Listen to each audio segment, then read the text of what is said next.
Kasus pembacokan juru parkir yang menyebabkan seorang bocah 7 tahun meninggal dunia terungkap. 2 dari 3 pelaku pembunuhan berhasil ditangkap polisi. Diduga akibat menolak membuka info seorang pasien. Tak terima telah difitnah sebagai pelapor dan dipermalukan. 4 tersangka dari 20 orang pelaku komplotan. Pertamina pastikan stok BBM dan LPG. Palembang Baru TV. Kami Lukas. Aktual, independen, dan terpercaya. Hanya butuh waktu 2 kali 24 jam bagi polisi untuk menangkap pelaku pembunuhan seorang bocah 7 tahun. Kedua pelaku yakni Bima dan Eki ditangkap ketika berada di kawasan Ogan Baru, Kertapati, Palembang. Keduanya merupakan pelaku pembacokan seorang jukir di minimarket kawasan KH Wahid Hasim pada Minggu malam lalu.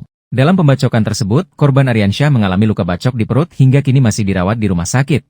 Sementara seorang bocah 7 tahun berinisial Versus tewas setelah ikut terkena sabetan pelaku.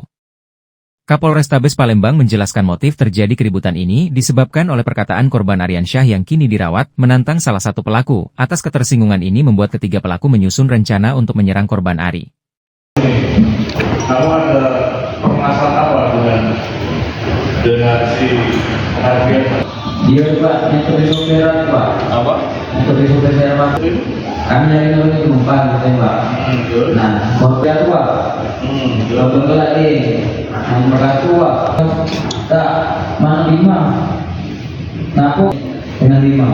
Hujan yang ada terjaga pada dia. Saya ada. Apa Pak? Tidak mungkin dong. Tidak ada masalah ke itu jam korban. Pernah sekali, 2 kali. Diparah, kenapa kok diparah? Karena kamu sopir atau kamu karena punya mobil?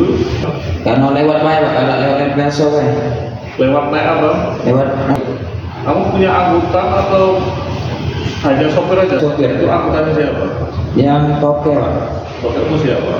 Lalu si Eki, kamu profesi sebagai apa Eki? Dan dia Afnifan. Kamu pagi, dia siap untuk bagaimana? Saat ini polisi masih memburu satu orang lagi pelaku yang buron yang telah diketahui identitasnya.